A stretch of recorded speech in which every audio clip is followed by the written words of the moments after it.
안녕하세요. 사례로 풀어보는 지분경매 오늘 20강 시간입니다. 벌써 1강 시작한 게 여름인데요. 20강까지 왔습니다. 소송에 관련돼서 계속 말씀드리고 있는데요. 사례로 풀어보는 지분경매에 이 해결하는 두 기둥이 소송과 협상입니다. 이 두 가지를 꼭 기억하시고요. 이 교재 뒷면에 박스에 보시면 1, 2, 3이 소송에 관련한 내용입니다. 내용증명발송, 부동산 가압류, 부당이득금 반환 청구 소송, 그리고 부동산 처분금지 가처분과 공유물 분할 소송에 대해서 있고요. 협상에 관련된 법칙 5가지 시옷, 이응, 지읒, 치읒투, 상급자 법칙, 엄살 부리기, 질문하기, 첫째 안에 예스하지 않고 침묵 종결법으로 이렇게 해결해 나가는 소송과 협상에 관련된 5가지 법칙 5+5입니다. 이 내용을 잘 기억하시면 이 지분경매에 잘 해결할 수 있는 선수가 되고요.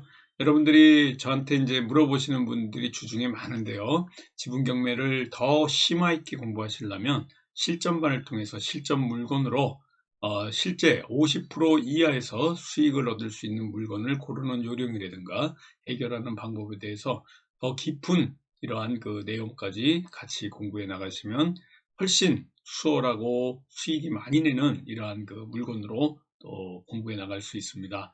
자, 어제는 우리 이 나라에서 굉장히 중요한 일이 있었습니다. 윤석열 전 검찰총장이 어제 국민의힘 제20대 대통령 후보로서 또 선출이 됐습니다. 대권 도전 선언을 한 지 불과 4개월 만에 일어났는데요. 앞으로 124일 남았습니다. 내년 3월 9일이 대선인데요. 이렇게 그 검찰총장을 물러나고 일선 정치인도 아니고요. 아직까지는 한 번도 선출이 돼 본 적이 없는 영선의 이 정치 신인입니다. 근데 제1야당의 대선 간판 자리를 거머쥔 이러한 그 사건이 있었는데요. 어제 2시 44분에 발표된다 이렇게 매스컴에서 얘기를 했었는데 거의 3시가 다 돼가지고 발표가 됐습니다. 용산구에 있는 백범 김구 기념관에서 열렸는데요. 47.85%, 홍준표 후보를 6% 이상 따돌리고 1위를 하면서 본선 진출을 했습니다. 그동안 홍준표, 유승민, 원희룡 그리고 이렇게 윤석열까지 4명이 4파전을 벌였는데요. 국민과 당원 투표 여론을 50%씩 반영하면서 1등을 했습니다. 앞으로 이와 같은 그 상황은요, 탈원전 기조를 유지한다. 또 원전을 발전시킬 수 있다. 이 이재명과 윤석열의 두 사람의 이 상반되는 이 앞으로의 이슈들 이런 것들이 아마 같이 이재명하고 윤석열이 같이 움직일 수 있는 이러한 그 카운터파트의 역할을 할 겁니다. 이재명은 재난지원금을 전 국민에게 주자. 또 윤석열은 선별해서 지원해야 된다 이런 얘기를 계속 하면서요. 기본소득 추진 또 포퓰리즘에 불과한 얘기다라는 윤석열의 발언 또 모병제 도입에 찬성한다 도입에 반대한다는 윤석열 대북정책의 문정부의 기조에 따르겠다라는 이재명 그리고 이러한 그 주종관계에서 벗어나야 된다라고 말하는 윤석열 두 사람이 이제 치열한 124일의 이 대장정에 있는데요. 아무튼 우리나라를 5년 책임질 대통령 선거가 내년 3월 9일에 있습니다. 이 3월 9일에 여야 대선 후보 이재명, 윤석열, 주요 이슈마다 첨예하게 이제 대립하고 있는데요. 앞으로 이제 많이 볼 겁니다. 재난지원금에 대해서도 우리가 많이 볼 거고요. 그리고 기본소득이라든가 또 이러한 그 이재명의 포퓰리즘에 불과하다는 윤석열의 또 얘기, 탈원전, 그리고 친원전, 이 문재인 정부의 탈원전 정책을 개선한다. 뭘 봐도 탈원전은 좀 문제가 있는 것 같은데도 계속 얘기를 하고 있습니다. 체코, 슬로바키아 뭐 이런 데를 가서도 요번에 탈원전에 관련해 가지고 또 얘기하면서 국내 정책하고는 상반된 이러한 그 기조 연설을 하는 문재인의 이 탈원전 정책을 따르겠다는 또 이 이재명 그리고 부동산 정책 기본 주택 공급을 대폭 확대하겠다는 윤석열 그리고 부동산 정책에서 기본주택을 공약으로 내세우고 있습니다. 또 그 국민 모병제 도입에 찬성하겠다는 이재명, 반대하는 또 윤석열, 이렇게 서로 반대되는 완전히 정책들이 있는데요. 교육 입시 제도에서도 마찬가지입니다. 윤석열은 정시 모집을 확대하겠다. 또 이재명은 이렇게 교육 입시 제도에 학벌주의를 타파해서 이런 그 공약을 내놓고 있고요. 대북 정책도 그렇고 서로 너무 상반됩니다. 앞으로 고발사주 또 대장동 의혹의 이재명, 고발사주의 또 윤석열, 사흘건 전면전이 앞으로 벌쳐질 건데요. 내년 대선까지 현재 수사 중인 사건에 관련해 가지고 이 전례 없는 지금 상황입니다. 양측 모두가 이 연루된 의혹의 고리로 공세 수위를 높이면서 양보 없는 싸움이 될 것 같은데요. 앞으로 이런 것들이 우리가 경매를 하면서도요, 이 시사 얘기 또 국내 정치, 경제, 사회, 문화의 전반적인 이슈가 있는 것을 제가 다루면서 이와 같은 것에 좀 관심을 가지면서요, 우리가 또 이 현안들을 풀어나가야 될 것 같습니다. 중국 부동산 시장이 어제 또 심상치가 않은데요. 그래서 우리 코스피, 코스닥 시장이 하락하고 중국 증시가 또 하락을 했습니다. 중국 헝다 부동산 사태에 이어서 중견업체, 부동산 중견업체까지 지금 위태롭습니다. 어제 홍콩 증권거래소의 이 거래가 잠정 중단이 됐는데요. 중국 부동산 개발업체 자자오해가 투자 상품을 상환하지 못해가지고 홍콩 증권거래소에서 일시적으로 퇴출됐습니다. 헝다 사태로 촉발된 중국 부동산 개발사 유동성 위기가 심화되는데요. 만약 이게 디폴트가 나온다든가 큰 어떤 그 리스크가 나온다 그러면 우리 국내 부동산 시장뿐만 아니라 금융시장, 증권시장, 경제 사회에 미치는 요소들이 굉장히 많습니다. 지금 요소수 부족 때문에 중국에서 요소수를 수출하지 않아 가지고 국내 요소수 부족 때문에 대형 그 경유차, 대형 차량, 또 소방차도 그렇고요. 트럭들도 그렇고 이 택배 차량들도 그렇고 앞으로 물류난이 계속될 것 같은 이러한 그 위험성을 갖고 있는데요. 지금 부동산 사태도 마찬가지입니다. 이와 같이 중국의 헝다의 회장이 소유한 제트기라든가 요트를 팔면 한 5천억 이상인데요. 이 팔기만 해도 이자 갖고도 남는 이러한 상황인데도 본인 개인 소유의 요트라든가 이런 것들을 팔지 않고 있는 도덕적 해이에 모럴 해저드에 빠져 있는 이러한 중국의 부동산 시장입니다. 유동성 위기에 놓인 중국 부동산 개발사 헝다의 취자인 바로 회장이 전용 제트기도 있고 고급 요트도 있고 저택도 있고 이 고가 재산만 5천억 이상 보유하고 있는데요. 아직 이 이자 디폴트 상황에서도 이러한 재산을 팔지 않고 있다 이렇게 보시면 될 것 같습니다. 아무튼 우리 시장의 상황이 이렇고요. 우리 111페이지 교재 시작하도록 하겠습니다. 지난주에 이 공유물 분할은 현물 분할이 원칙이고요. 분할로 이렇게 또 인해 현저히 그 가액이 감손될 염려가 있을 때 경매에 붙여가지고 그 배당금을 각자 받아가는 것이 판례의 태도다라는 것을 이제 말씀을 드렸습니다. 결론적으로 피고들은 여러 정황을 고려해 볼 건데 현물 분할 방식을 원함을 알 수가 있습니다. 여기 보여드리는 것 같죠? 보통 답변서가 들어오면요, 여기 소송 대리인 공유물 분할 소송에서 변호사가 이제 선임이 돼가지고 이렇게 들어옵니다. 하나하나 읽어보면요, 여러분들이 또 앞으로 투자하시고 소송을 임하실 때 이 111페이지에 있는 교재, 이 변호사님이 써놓은 이러한 그 답변서를 통해 가지고 여러분들이 또 배우실 수가 있습니다. 원고는 피고의 이러한 그 공유물 분할 합의가 이루어지지 아니한 공유자별로 소유위치가 특정되지 않아서 현물 분할이 불가하므로 위 임야를 경매해서 대금 분할을 요청한다. 원고가 현물 분할이 원칙인데요. 대금 분할을 임야를 갖다가 이렇게 했다라는 것을 원고 주장의 요지로서 얘기를 하고 있습니다. 이 사건 경위에 대해서 또 쭉 피력을 해놨는데요. 사망자, 이렇게 망자 창원지방법원의 협의 분할로 인해서 재산 상속을 원인으로 해서 이 사건 임야에 대한 소유권을 취득했습니다. 이 사건 임야는 오래전부터 피고들 집안의 선산이었고 그런데 망자가 사업을 하고 있었는데 이에 삼촌이 사업 실패로 선산을 잃을 것을 걱정이 되어 가지고 선산을 함부로 팔지 못하도록 선산의 지분을 나눠 가졌다는 얘기입니다. 구체적으로 망자가 이렇게 접수해 가지고 증여를 원인으로 해 가지고 가져갔고요. 나머지 또 증여를 했다는 이러한 사항들을 하나하나 쓰고 있습니다. 자, 망자가 이 사망하였고 이에 장남인 피고, 지금 공유물 분할 소송을 대응하는 피고가 이와 같이 그 협의 분할에 의한 상속을 원인으로 해서 소유 지분 3분의 1을 취득이 했다. 이 사건 임야에 또 다른 공유자인 이 다른 이 피고가 세금 체납하였기에 3분의 1에 대해서 또 압류가 일어나 가지고요. 자산관리공사 공매로 나왔다는 얘기입니다. 2019년 초 이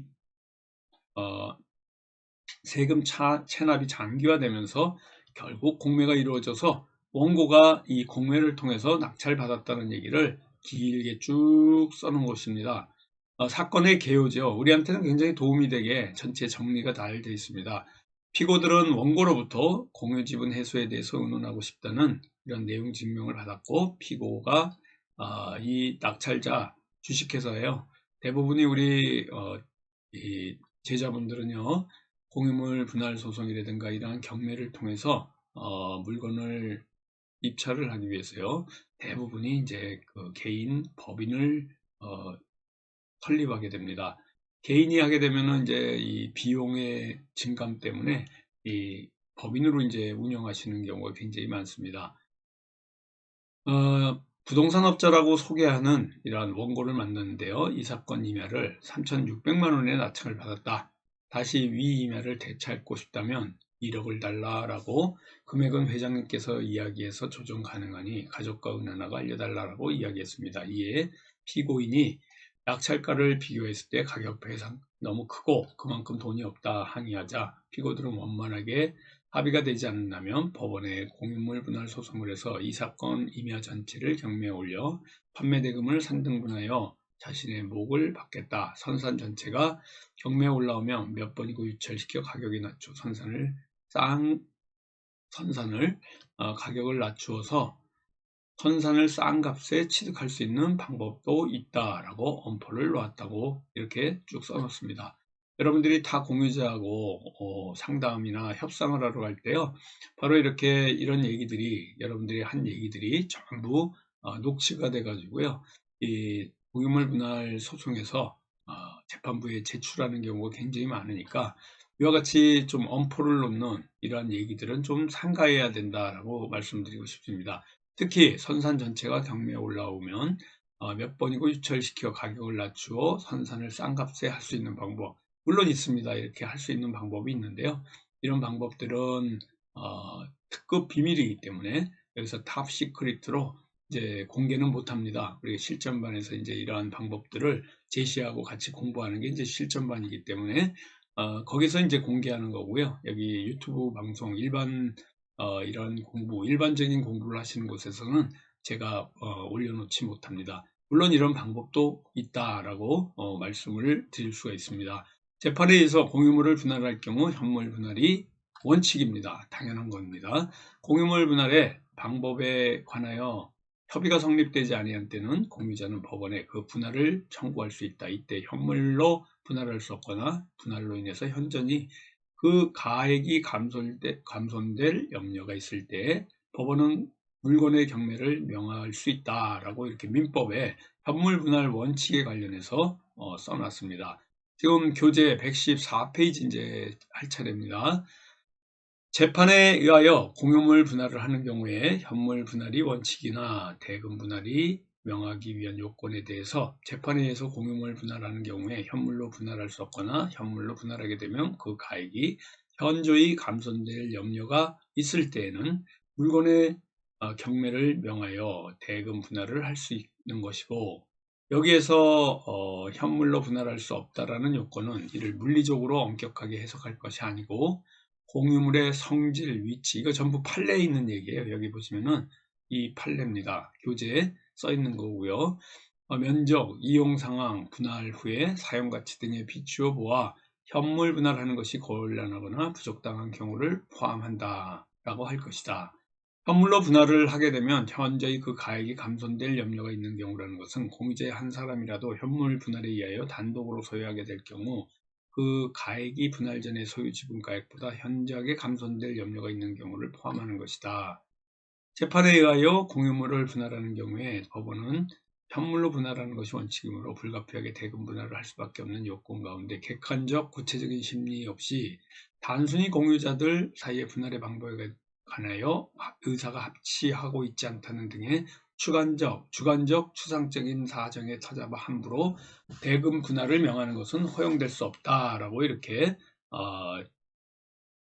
판례에 써 있는 건데요. 이 판례가 바로 2009-40-219 판례입니다.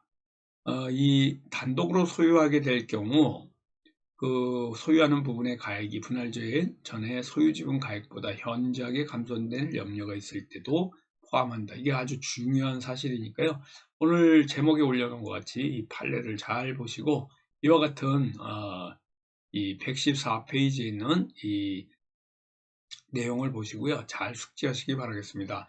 또 대법원은요, 물론 여기에서 현물로 분할할 수 없다는 요건은 이를 물리적으로 엄격하게 해석할 것이 아니고 이 반복해서 쓴 거예요. 성질 위치 등을 할 것이고 현물로 분할하게 되면 현저히 그 가액이 감손될 염려가 있어서 공유자의 한 사람이라도 현물 분할로 인해 가지고 그 손해를 볼 경우에 소유지분 가액보다 감손될 때 이렇게 그 문제가 있다는 것도 포함한다.